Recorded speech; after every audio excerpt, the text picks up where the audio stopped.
करने पहुंचे केंद्रीय गृह मंत्री अमित शाह ने लालू प्रसाद और कांग्रेस पर जमकर निशाना साधा। अमित शाह ने आरजेडी की ओर से पूर्व सांसद शहाबुद्दीन के बेटे ओसामा को टिकट दिए जाने पर निशाना साधा और कहा कि आरजेडी कांग्रेस विकास नहीं कर सकती।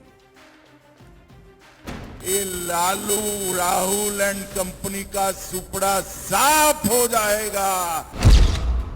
बीजेपी के चाणक्य माने जाने वाले केंद्रीय गृह मंत्री अमित शाह ने शुक्रवार को बिहार में चुनावी प्रचार का आगाज किया, वो भी लालू प्रसाद का क्षेत्र रहे सारण से।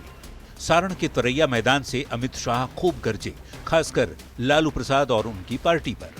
अमित शाह ने कहा, जो पार्टी शहाबुद्दीन के बेटे को टिकट देती है, ऐसे में बिहार सुरक्षित कैसे रह सकता है। ये बताओ, अगर आरजेडी आज भी शहाबुद्दीन के बेटे को टिकट दे तो बिहार सुरक्षित रह सकता है क्या? जोर से बोलो, रह सकता है क्या? भाइयों बहनों, बिहार को सुरक्षित रखना है तो नरेंद्र मोदी जी और नीतीश कुमार की जोड़ी को फिर से लाना। अमित शाह ने कहा, लालू प्रसाद और कांग्रेस ने बिहार को गड्ढे में ढकेल दिया।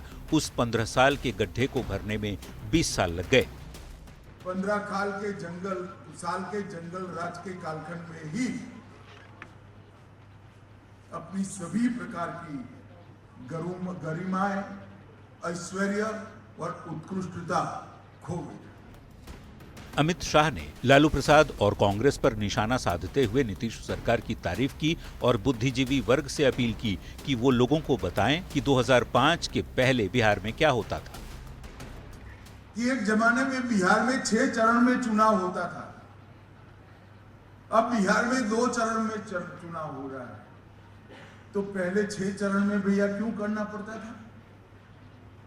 6 चरण में इसलिए करना पड़ता था कि इतनी सारी सुरक्षा की व्यवस्था ही नहीं हो पाती थी, और अब 2 चरण में इसलिए करना पड़ता है कि बिहार सुरक्षित। बिहार में जब जब चुनाव होता है, बीजेपी के नेता जंगल राज का जिक्र करते हैं और लालू प्रसाद के 15 साल के शासन पर निशाना साधते हैं। देखना होगा इस चुनाव में बिहार की जनता जंगल राज वाले वार को पसंद करती है या नहीं। न्यूज 18 के लिए छपरा से रवि एस नारायण, संतोष गुप्ता और पटना से शैलेंद्र कुमार के साथ ब्यूरो रिपोर्ट।